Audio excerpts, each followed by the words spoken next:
प्रश्नाकडे वळलात आणि त्यामुळे आता मराठा आरक्षणाचा प्रश्न मार्गी लागला का? नाही नाही, असं गैरसमज नको बाबा. मी मराठा आरक्षण कवा सोडू शकत नाही. फक्त शेतकरी हा तातडीनं संकटात आहे आता, म्हणून शेतकऱ्यांसाठी बोलायचं नाही का? सांगा, मी काय म्हणजे शेतकरी संकटात सापडलेला असताना बोलायचं नाही का? मी मराठा आरक्षण सोडू शकत नाही. आयुष्यात मरूस तर सोडणार सुद्धा. जे व्हायचं असेल ते होईल. आणि मराठा आरक्षणाचं होत आलंय आता जवळपास. मराठवाड्यातला सगळा मराठा आरक्षणात जाणार आहे. आणि नाही यांनी काही खोड केली त्याचे दुष्परिणाम त्यांनाही माहिती. आणि मी या पत्रकार परिषदेच्या माध्यमातून महाराष्ट्रातल्या मराठ्यांना सांगतो की बाबाहो, जर यांनी आता आपला GR चॅलेंज करायचा ठरवला तर प्रत्येकानं कलेक्टर ऑफिसला, तहसीलदारला निवेदन द्यायला सुरुवात करा. 1994चा GR रद्द करा म्हणून. मीही सरकारला मागणी करतोय. आता मी पण लेखी पत्र द्यायला लागलोय सरकारला की 1954चा पण GR रद्द करायचा आहे. 50% वर गेलेलं 2% आरक्षण पण रद्द करायचे. 1967च्या नंतर ज्या जाती घातल्या त्या 180, त्याच्यानंतर मंडल कमिशननं 14% दिलेलं आरक्षण. हे जे आरक्षण आहे या 14%च्या नंतर किती जाती आरक्षणात गेल्यात तर जवळपास 250 जाती आरक्षणात गेल्यात. त्या पण काढा. याबद्दलही आता इथून पुढे मागणी केली जाणार आहे. काही जातींनी आम्ही समान आहेत म्हणून सांगितलंय. म्हणजे नाही का, ते कोणाला म्हणतात आम्ही तुमसारखं दिसतो आरक्षणासाठी. कोणाला म्हणते ते आम्ही तुमसारखेच आहेत. मग ते नाही का एखाद्याला लेकरू झाल्यावर त्यासारखं दिसतं तसं ते म्हणतात. ते कोणाला म्हणतात आम्ही तुमसारखे आहेत. ते आरक्षण कसं काय खाल्ले हे पण रद्द करायसाठी आता इथून पुढे सुरुवात होणार आहे.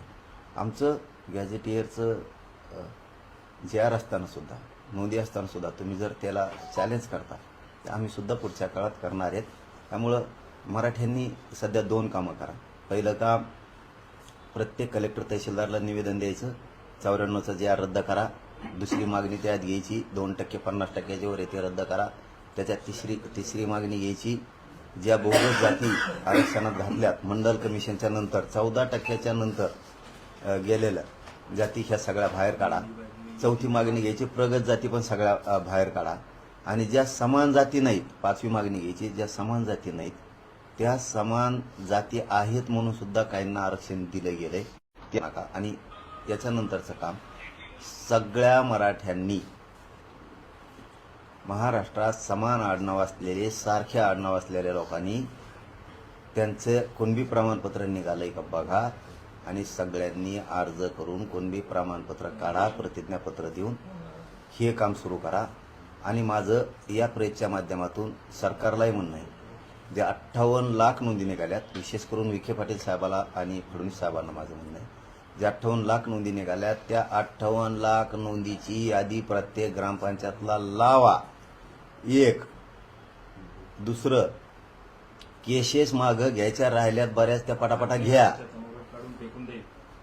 तिसरं, बलिदान गेलेले कुटुंब काही राहिलेत मराठा आरक्षणासाठी, त्यांची निधी ताबडतोब द्या लगेच. तुम्ही घोळ घालू नका बरं का. तुम्हाला सांगतो, विखे पाटील साहेब आणि फडणवीस साहेब, त्यांच्या नोकऱ्या तातडीनं द्या.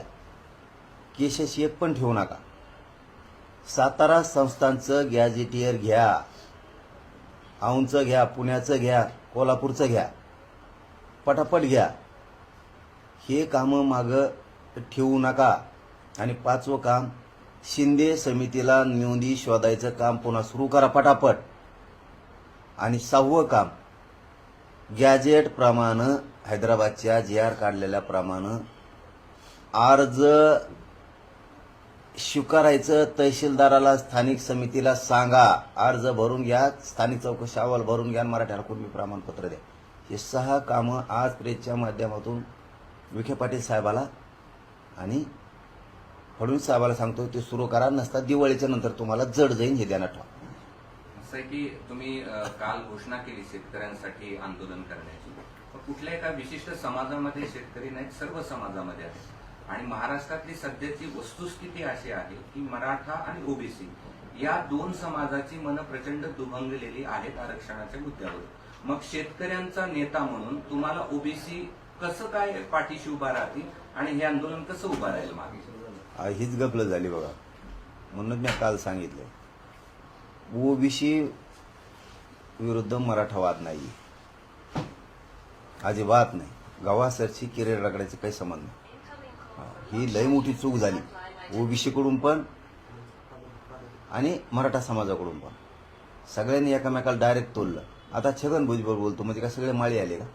त्याची लाभार्थी टोळी, जसं की तो हॉटेलला बीडचा पार्टनर आहे, जाळीला त्यांनीच आणि विमा त्यांनीच उचलला, तसं तो त्याचे लाभार्थी टोळी आणि त्यो माळ्याचा काय समज? धनगर समाजाचा नेता आमच्या विरोधात बोला, धनगराचा काय समज? त्याची लाभार्थी टोळी आणि त्यो. नाही नाही, हे सत्य आहे, हे सत्य आहे. नुसतं नेत्यांना थोडंच आरक्षण आहे, सर्वसामान्य लोकांना आरक्षण नाही. त्यांचं म्हणणं आहे मराठ्याला आरक्षण मिळा, हे खरं आहे. हे गफलत केल्या आणि आता करायचं नाही इथून पुढे. एखाद्या जातीचा बोलतो त्याला आपण डायरेक्ट ओबीसीत लावून टाकतो. 350 400 जातीचा काय संबंध त्याचा? काही संबंध नाही. 2-3 जण बोलत आहेत, ते 2-3 जातीचे उली उली लोक फक्त, त्याची जात बी नाही. हे आता बाजूला काढायचे, हे फरक करावा लागेल. आणि मराठ्यांनी जे बोलतो ना त्यासाठी सगळं ओबीसीला दोष द्यायचा नाही इथून पुढे, आणि ओबीसीने मराठ्याला दोष द्यायचा नाही. बाकीच्या जाती धरा ना, 350 400 जाती, हे 1-2 जाती द्या सोडून. त्या जातींना आता आपण टार्गेट करायचं का? ज्या जाती बोलतात किंवा ज्या जात नाही त्याचा नेता, फक्त नेता. जातीचा संबंध नाही. जात आम्ही सोबत येते एकमेकासंग गावात. फक्त हे बोलायला पाहिजे होतं मागच, ते बोलण्यात नाही आलं, लवकर डाव लक्षात नाही आली.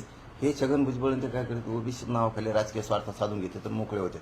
आपण ओबीसी म्हणत राहतो, त्यात गरीब ओबीसीचा चंबार कोंभार तुम्हाला सांगतो, सुतार लोहार ढोवार कायकाडी लमानी लिंगायत रजपूत असे जैन मारोडी ब्राह्मण असे शेकडो जाती सांगतो, धोबी परीट सुतार, ज्या काय जाती असतात ना ह्या 200-300 लय घेणं देण्याचं येणं राव यांना. धनगर माळी विनाकारणच ओबीसी म्हणून हे नेते करतात. नाही आता हे नेता, फक्त नेता आणि त्याचे लाभार्थी टोळी तेवढीच जात, आता बाकीच जात नाही. ओबीसी कशी असणार आहे तुमची? कसं कसं करणार? नाही आता मी आता याच्यात नवीन आहे, शेतकऱ्याच्या याच्यात संकटात सापडलाय. मी स्पष्ट सांगितलेलं आहे, धनगर मुस्लिम आरक्षणासाठी मी लढणार, पण माझा ज्वलंत मुद्दा मराठा आरक्षणाचा संपल्याच्या नंतर शेतकऱ्यासाठी सुद्धा लढणार, माझा ज्वलंत मुद्दा संपल्यावर. पण अचानक संकट उभा राहिलं शेतकऱ्याच्या, मग का बोलायचं नाही का? म्हणून आता काय करतो आम्ही, दिवाळीपर्यंत सरकारला सांगितलं, त्यांनी केलं हाई नसता. दिवाळीच्या नंतर एखाद्या पठाणाला महाराष्ट्राची बैठक लावतो आम्ही, त्याच्यात शेतकरी संघटनेचे सगळ्या अध्यक्ष पदाधिकारी, त्यांचे अभ्यासक, त्यांचे जुने सुद्धा माणसं म्हातारे खूप आहेत, त्यांच्यात वयानं झालेले ते, यांना सगळ्यांना आव्हान करून एका जागेवर बोलवतो, कोणत्या दिवशी तारीख डिक्लेअर करायची आंदोलनाची. पण हे आंदोलन असं होणार, मग ऐतिहासिक होणार, निर्णायक होणार, आणि शेतकऱ्याला 100-200 वर्षात जे न्याय मिळाला नाही ते मिळणार. हमी भावासाठी लढणार, तुकडाच पाडणार त्याचा, पुन्हा नाही. कर्जमाफी सगळी मुक्तीसाठी, कर्जमुक्तीसाठी होणार. नुकसान भरपाई 100% होणार. पीक विमे 5-5, 6-6 वर्षापासून मिळाले नाही, त्याच्यासाठी पण ही फाईट होणार आहे. ही खूप मोठी लढाई होणार आहे. त्यांनी त्या 3 ट्रिगर बसवले त्याच्यावरती, त्याच्याबद्दल होणार आहे. शेतकऱ्यांना नोकरीचा दर्जा द्या म्हणून पण होणार आहे. शेतकऱ्यांना पेन्शन द्या म्हणून बी लढा होणार आहे. त्याच्या दुधाला भाव नाही, त्याच्या फळाला भाव नाही, त्याच्या कशाचाच भाव नाही. अनेक जे आता त्या बैठकीत सांगते ना, या मागण्या करायच्या म्हणून हे विषय. बलिदान जे कुटुंबाने आत्महत्या केल्या शेतकऱ्यांनी, 70-80 हजार आत्महत्या असते. वाटोळ झालं ना, या जो मरणाच्या जागा पडल्यात ना मोकळ्या, कशाला जागा काढानं भरून द्या. शेतकरी देशाला राज्याला पोषितो ना, सरकार शेतकरी जाणतो ना, द्या नोकऱ्या आत्महत्या केलेल्या कुटुंबाला.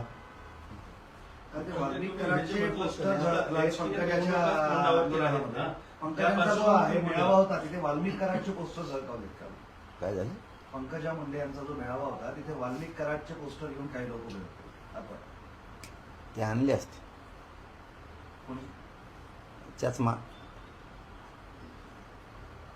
सांगा ना स्पष्ट. त्याला काय स्पष्ट आहे, त्यांना कळत नाही का?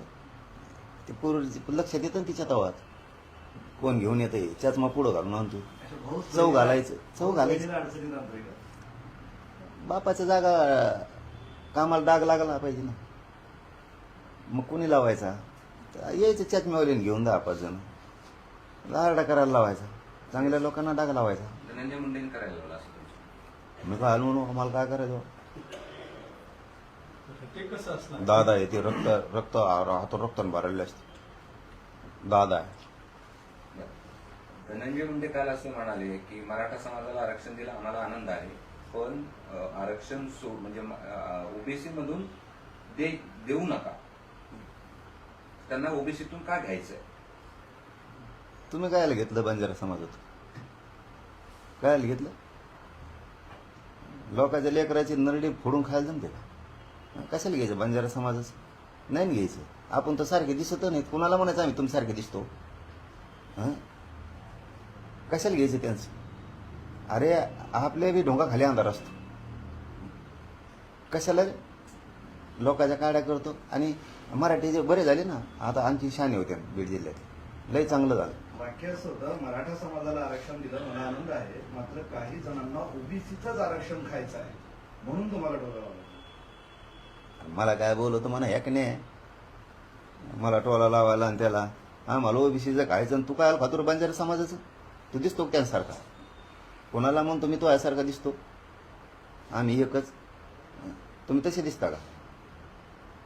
त्यात पुढे काही जण म्हणाले मुंडे साहेबांचं सर्व संपलं, मी शांत राहिलो, काही केलं नसताना मला शिव्या खाल्ल्या, मला टार्गेट केलं काही लोकांनी. तू माया नादी लागू नको. आणि त्याचा प्रश्न मला विचारू बी नका, तुम्हाला खरं सांगतो. त्याला एकदा सांगतो माया नादी लागू नको, आणखीन तो आले देवावर होईल. मग तुला मी क्लिअरच सांगतो, शहाणपणा करायचा नाही. तू तुला नीट राहायचं. तू दादा फादान मी असले मोजीत नसतो. रक्ताने हात भरलेल्या लोकांनी माझ्या जातीवर बोलायचं नाही, माझ्यावर बोलायचं नाही. तू जर माझ्या नादी लागला इथून पुढं तर तुला सांगतो मी दोघाचा बाजार उठीन तुमचा. परत परत क्लिअर सांगतो. तसलं ते ताकाला जाय आणि ते गाड लपव तसले धंदे नसतात मायापाशी. शक्य म्हणजे माझ्या संग खेळू नको. तू चांगल्या चांगल्या नेत्या संग घे. आणि तो यामुळे अजित पवार सुद्धा कार्यक्रम लावीन मी जर तरायला लागलो ना, मी जातीला एवढा कट्टर मानणार आहे की तुम्ही काहीच नाहीत. मग ऐकून घेतोय, शानपणा करायचा नाही उगत. आणि मराठ्यांनी बी बरं झालं डोळे उघाडे. करा मोठं, पळा ना मराठ्या, हो पळा त्याच्या मागं. आता कोण कोण तिकडून उभा राहत आहे ना, बघतोच ना आम्ही बी. आता जेव ज्याच्या ज्याच्या प्रचाराला येईन ना तेव ते शिटच पाडितो आता आम्ही. मग मराठ्याचं जरी असलं तरी पळा पळा त्याच्या मागं पळा. अरे आपल्या लेकराला आरक्षण द्यायला विरोध करायला येईल, लाज वाटलं पाहिजे तुम्हाला मराठ्याला. त्यांच्याकडून काम करता. धनंजय पंकजा मुंडेचं वाक्य आहे, आमच्या ताटातलं घेऊ नका. म्हणजे तिकडे त्यांचं त्यांना नाही मोदी. नाही, पण ते स्पष्टच म्हणते ना, आमच्या ताटातलं तुम्ही खाता. तुमचं तुम्ही लोकांच्या ताटातलं खातात वर बटून. आणि तुम्ही लोकांना शिकायला लागले की ज्ञान, स्वतः तरी तेवढे शहाणे पाहिजेत. तुम्ही त्या बिचाऱ्या बंजारा समाजाच्या 5% जागा खाल्ल्या राव, वाटोळ करून टाकलं. स्वतः सुधरून घेतलं आणि लोकांचं वाटोळ केलं. आणि तुम्ही काय ज्ञान शिकायला दुसऱ्याला? लक्ष्मण हाकेंचा एक प्रश्न आहे की ईडब्ल्यूएस, एससीबीसी आणि आता ओबीसी एकाच समाजाला किती ठिकाणी आरक्षण देणार? तरी हा उठाव होत नाही.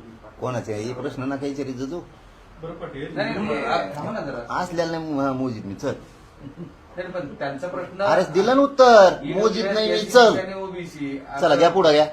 ते धनंजय मुंडेंनी कट ऑफ लिस्ट सांगितली काल की ओबीसीची कट ऑफ लिस्ट जी आहे ती 485 आहे आणि ईडब्ल्यूएस ची कट ऑफ लिस्ट 450 आहे. म्हणजे 485 घेऊन नापास झालो. आणि जर 450 घेतले असते तर पास झाले असते. कोणाला फसवतात? तू किती हुशार आहे, काय आहे सगळं माहिती आहे. तुला पुन्हा एकदा सांगतो मी, दुसरी बार आता तू माया नादी लागू नको. शहाणा असशील तर आणखीन तो हातातून वेळ गेलेली नाही आणि तुमच्या दोघाच्या पण गेलेली नाही. माया आणि माया जातीच्या तुम्ही आणखीन तरी नादी लागू नका. छगन भुजबळचं ऐकून तुमचा लई देवारा होईल. तुम्हाला सांभाळायला वाचायला कोणी येणार नाही. तू हो राजकीय करिअरचा एवढा देवारा करून टाकतील. तुला नादी ते ना आता ते छगन भुजबळ ते आणखीन तुम्ही कोण कोण माकडा आणतात तिकडे दिडात मिळतात सगळं माहिती आहे मराठीवर बोलायसाठी. तुम्ही मराठीच्या माया नादी लागू नका. तुमचा लय बेकार होईल. तुमचं नामोनिशान जाईल राजकारणातलं, नामोनिशान. आणखीन तुमच्या हातून संधी गेलेली नाही. तुम्ही फरक सांगू नका, आरक्षणावर बोलू नका. कारण तुम्हीच लोकांचा खातात आणि तुम्ही कोणाला म्हणता आम्ही तुमच्यासारखे दिसतो आणि तुम्ही आरक्षण खात. त्याच्यामुळे तुम्ही माया नादी लागू नका, समाज लागू नका. आणखीन बी हुशार व्हा. पण तुम्हाला आता ठरवून टार्गेट केलं जातं, म्हणजे तुमच्या विरोधात बोलल्या जाते. तुम्ही आतापर्यंत जी भूमिका मांडली त्याच्या विरोधात भूमिका मांडण्यात येते आणि मेळाव्यांमध्ये मांडल्या जाते. संपून जातील, संपून जातील. मराठी संपून टाकतील त्यांना. ते ज्याच्या ज्याच्या प्रचाराला येतील ते शिरबी पाडीतील मराठीचं जरी असलं तरी आणि त्यांनाही पाडून टाकतील. आता मराठी हुशार झाले आणि मराठ्यांनाही सांगतो कडवट राहायचं आता. ते बोलत येत आणि गप्प बसतेत आणि निवडून आल्यावर मग म्हणतात आलो कोणी निवडून आम्ही. मधल्या काळात गप्प बसतात, मराठीला वाटतं जाऊ दे आता सोडून दिलं रे, आणि मराठीच मतदान करतात त्यांना, आणि पुन्हा मराठ्याला डोची देत आलोत का नाहीत निवडून. त्याच्यामुळं आता ते बोलले नाही एकदा तर त्यांचा खोटा चुपटे जायचा. आता गोड बोलले तरी पण त्याच्यानंतर आता तुम्हाला पुढं पुढं कळण कसं कसं होते. तायवाडे असं म्हणतात की मनोज जरांगेंनी मुंबईमध्ये जे आंदोलन केलं होतं तेव्हाच म्हणाले होते की हैदराबाद गॅजेट लागू झालं. संपूर्ण महाराष्ट्राने हे सगळं ऐकलं आणि आता पुन्हा दिवाळीपूर्वी हैदराबाद गॅजेट लागू करा असं म्हणणं अशी स्थिती अतिशयोक्ती आहे. अरे बाबा, प्रमाणपत्र वाटप करा म्हणलं म्हणा, नीट ऐकायचा.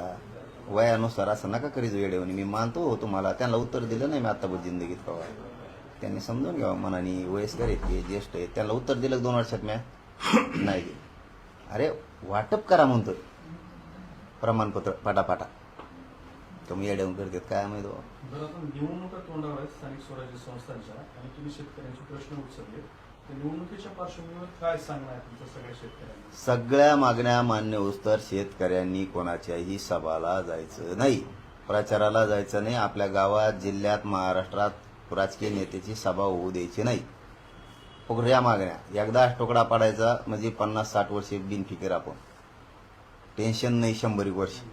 एकदाच असा तुकडा पाडायचा की सगळ्या मागण्या पदरात पाडून घ्यायच्या. एका घरातून 1 ते 2 माणसं आंदोलनाला द्यायचे, पण आधी बैठक घेणारे मी नंतर ठरवणार. वरोगाच अगोदर बोबाटा नको, कारण ते शेतकरी संघटनेत लोक येत का नाही येत का ते बघावं लागेल ना. त्यातलं ज्ञान आपल्याला कमी आहे. ते त्यांच्या जवळ वडातडी सुरू झाली तर काय शेतकऱ्याला न्याय मिळणार आहे, आणि मला त्यातलं मग एवढं माहिती नाही आणखीन. मी कट्टर आहे, विकणार नाही, फुटणार नाही, मॅनेज नाही होणार. ताईट लढाई लावून तरी ताईट ती. चाक सुद्धा इकडे राज्यात फिरून देणार नाही, आणि वेळ आली तर महाराष्ट्रात एक मंत्री राहणार नाही, सगळे दुसऱ्या राज्यात गेले दिसते राहायला तुम्हाला. निवडणुका फोड नका काय होणार, होऊन बी देणार. हाके म्हणतात की नांदेडमधून ओबीसी जोडो अभियान सुरू करणार आहे. अरे दुसरं काहीच नाही आपल्याजवळ. तुम्ही आता बोलायला लागलात हाकेवर, पूर्वी बोलत नव्हता. पुढं बोलतोय कोणावर, कोणाला महत्व ते तुम्ही काय बोलू. तुम्ही उगा विचारतात काय होतं. हा बघ तुम्हाला क्लिअर सांगतो आजच्या दिवसात, ज्याला लय प्रसिद्धीची हवे जातीपेक्षा अशा लोकांना महत्व नका द्यायचं. जातीपेक्षा आपल्याला संरक्षण मिळावं, आपण ताईट दिसावं, आपण लोकात 10-5 पोलीस आपल्या मागं पुढं दिसावं, मग ते ट्रुप बेटके चालले आपण चालावं, आणि जातीच्या प्रश्नाचा द्यावा राहावा. आणि एवढं जातीसाठी लढे असते तर आता त्या धनगराचं कल्याण होऊन बसलं असतं, ते दिलं सोडून. त्याच्यामुळं ना हे हे चिल्लर चाळे करणारे जे थिल्लर लोक आहेत ना, हे असल्याला मी महत्व देत नाही, मोजित नाही, गिनीत नाही. त्याच्यामुळे ती विचारत जाऊन बिना काय दोन पुढं, आणि असल्याला काही किंमत नाही चांगला माहिती. ती परळीची लाभार्थी टोळी फक्त घेऊन हिंडती एवढंच आहे, आणि ती परळीची लाभार्थी टोळी आणि त्या लाभार्थी टोळीचा नेता चष्मा लावल्याला हे कुठाने घडून आणतोय. आणि त्याच्यामुळं आता परळीची लाभार्थी टोळी सांभाळणारा नेताच संपायला लागला. त्याला आकलीच नाहीत, मराठ्याच्या विरोधात बोलायसाठी कोणाला धरून आणते, आणि त्याचे दुष्परिणाम यांना राजकीय करिअरला भोगावं लागतात ना. आता बहीण भावाला दोघाला बी. आता छग्याचं ऐकून सुरू केलं बोलायला. आता छगे येईन का तुला निवडून द्यायला? ते येईन का आता तुला? बघून आता बीड मधले मराठी बघून आता.